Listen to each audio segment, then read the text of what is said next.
And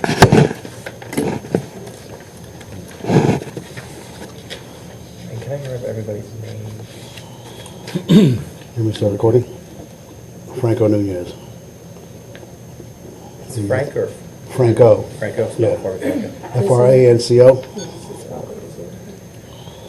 N-U-N-E-Z? Correct.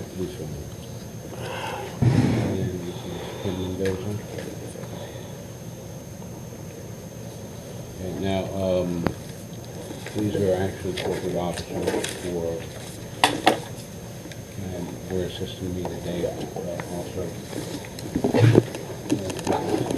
To interview.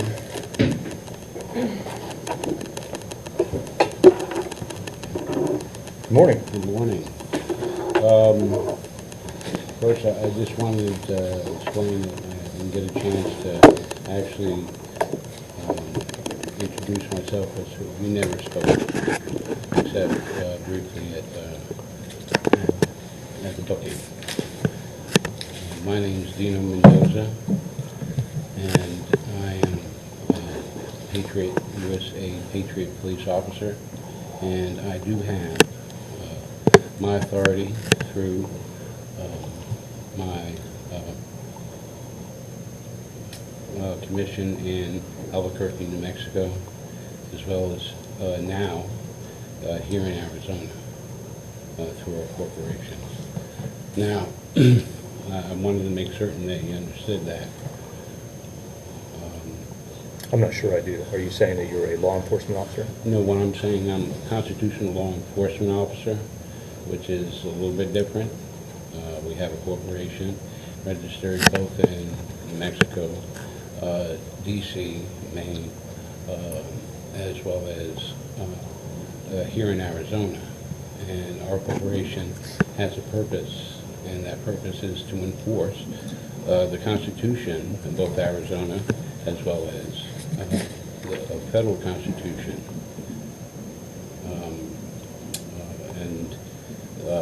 When this particular stop happened, I was actually in transit on an investigation for the corporation in New Mexico. I just wanted to make that clear on the record. What do you mean? I'm sorry. What do you mean you were on an investigation? I was sent by the corporation to come down here to investigate a case connected with a case with the corporation in New Mexico.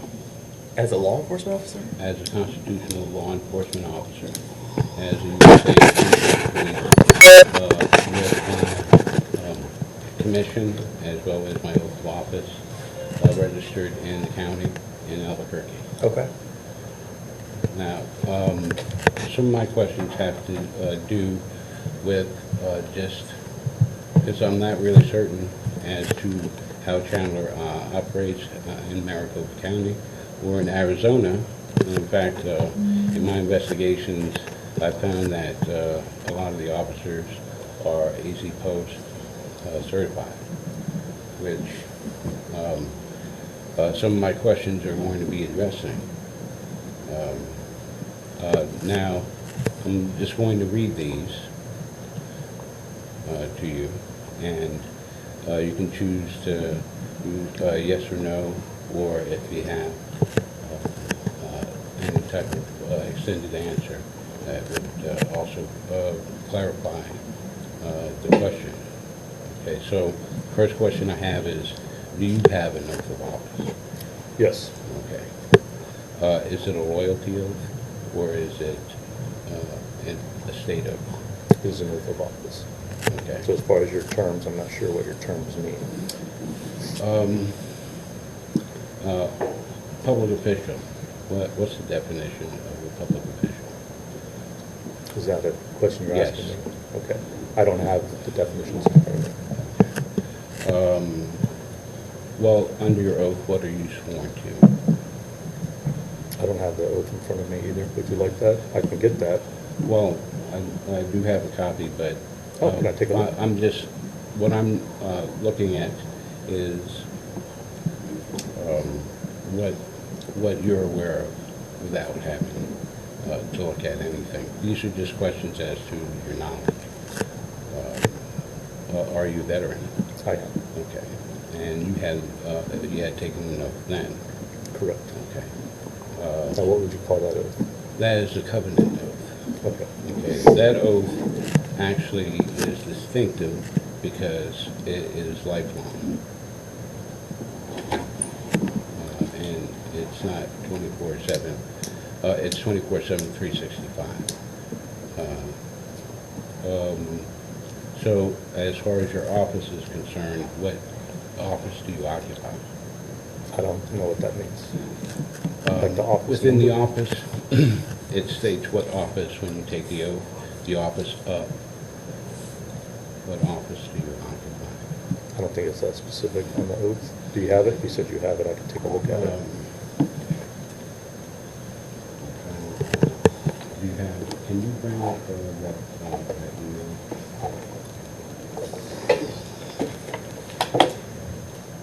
With the exhibits.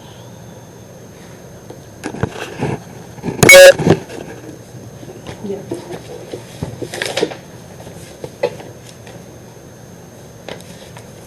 Are you asking just, I mean, is an oath as a police officer, is that what you're asking? Well, no, actually, because one of the charges is connected with municipal code for a public official, I'm just asking that question because there's a difference in the positions as far as employees and those who are appointed and those who are hired employees. So I just wanted to check that Okay. information. So my understanding would be, and I'll let him follow up, he is hired as a police officer, Okay.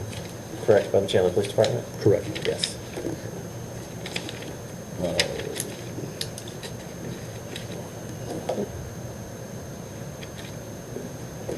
Okay, let me just, while she's looking for that, I'm just going to move on. Now, why did the information on the citation have conflicting license, address, vehicle, registration information? Or have you seen the I have not. citation? I have not. Okay. What is the lawful definition of public official according to the ARS? I don't have it in front of me. Okay. What method of contact was used when the traveler was approached, when the vehicle was stopped? Was it a conversation or was it approaching someone who had already been cited to have committed a crime? I don't understand what you're asking. Okay, probable, reasonable suspicion means that to obtain or be able to investigate whether or not there is a crime. They usually have a conversation contact where it's not expected that, or they haven't been called out specifically for a crime that was committed. Contact versus conversation. Contact with a subject that had been recorded. So let's ask it like this, what was the basis for the stop? Well, yeah, the type of contact, because when a vehicle was approached, it was like, hi, how are you doing? It wasn't, do you know why I stopped you? It wasn't, I stopped you because. It was like, you know, just a basic conversation. And did I stop you, sir? No, no, no. Okay, so why are you No, asking me? I'm asking you because span of control. Supervisor on the site. Absolutely. Okay. So as far as how the traveler was approached, were you aware of how the conversation?